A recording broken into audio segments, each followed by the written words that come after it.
This video is brought to you by Dungeons and Lasers Encounters.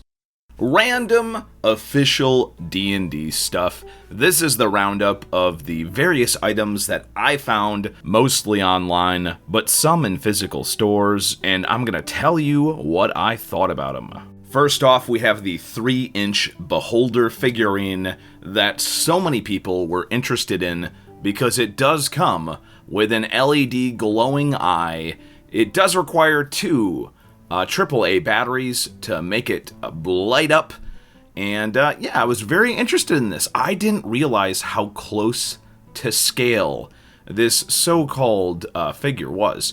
It does come with like a little lore book, which has kind of like a little story in it about how the guy sold you this beholder and stuff. And it doesn't really add much value. It's kind of goofy. The beholder itself, wow, look at that. It's the classic D&D beholder, straight from the 5e monster manual. It's made of lovely PVC material. This thing will not break if you drop it. I don't know about the electronics, but this is like indestructible PVC material. And yeah, it does light up. It doesn't really light up that great when you're in a lit room, but yeah.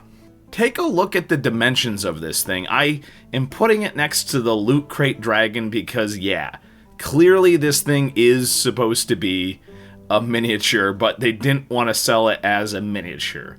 So, I don't know. It has the base. If you want to buy it and cut it off the base, you could actually rebase it on a miniature stand. It would look okay on the table or on your shelf. But hey, if you want to put it on the table, then it would be interesting to get some other terrain and miniatures, which brings us to our sponsor, Dungeons and Lasers Encounters. To get this sponsorship, Kringle had to travel through the Elven Woods, the swamps of doom, and then finally he was required to fight the Tarrasque 1-on-1. And frankly, nobody thought he could actually do it, but he did.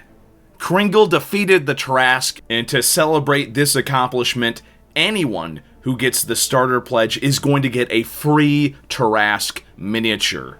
The starter pledge is going to be a great value, but there's all sorts of levels that you can check out on the GameFound website right now. If you want miniatures, they have miniatures. If you want terrain, you can get terrain. There are a lot of options. So here's the important bit. If you know you're going to be interested in the starter pledge, you need to go to the website now and follow it by clicking the green heart button. Each follower who gets the starter set will receive a 80mm Leshy miniature for free with their order if you follow the campaign now. It's an excellent bonus they're offering. Let's move on to the clacky math rocks. Official D&D dice have been showing up in several stores. I noticed in the Target near me, they had these official dice, a set of somewhat weirdly almost translucent red dice.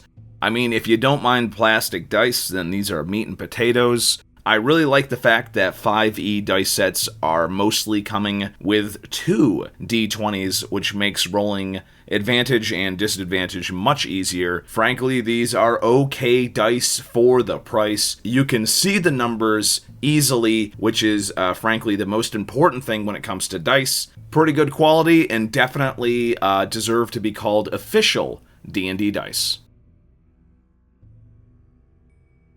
For those of you who like your dice a little bit more heavy metal, there's some alloy dice from GameStop. I believe they are actually zinc alloy. Very heavy metal dice. Unfortunately, the box that they come in, the padded rolling tray, is very inferior quality. It's a cardboard box. It was already beat up when I got it just from shelfware. It's probably not going to stand up to much use, unfortunately. The dice are really nice for $30 at GameStop. Maybe you can get a coupon and get them even less. The dice are decent. They're heavy. They roll well. They got a nice copperish look to them. But yeah, the box is not that great. It is kind of nice seeing something like metal dice being available in a brick and mortar store. Back in the day, you would have to custom order something like this online or get it from a specialized game shop. So here's a little bit of a collectible oddity. Dungeons and Dragons micro figures. Miniatures of a miniature. Literally teeny tiny D&D monsters.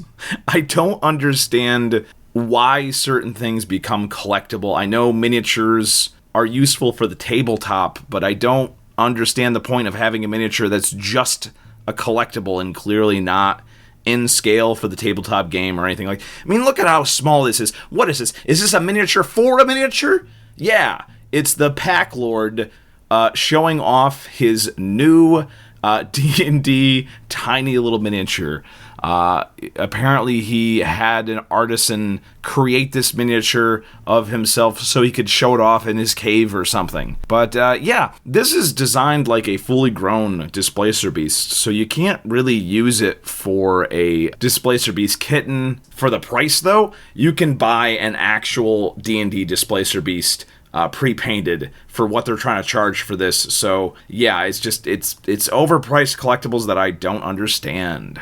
But you know what? I really enjoyed the rest of the items that we took a look at today, and it makes me happy to see so many official D&D things out in public, in stores again. For a long time, you just didn't see anything. You could go into a store and there was just no D&D stuff. And now there is, and it really makes me happy to see the hobby grow and to see more stuff around. I even found this official D&D blanket on clearance. It's just fun stuff. A big thanks again to Archon Studio for sponsoring this video. Go to the link below and check out their latest campaign for Dungeons and Lasers Encounters.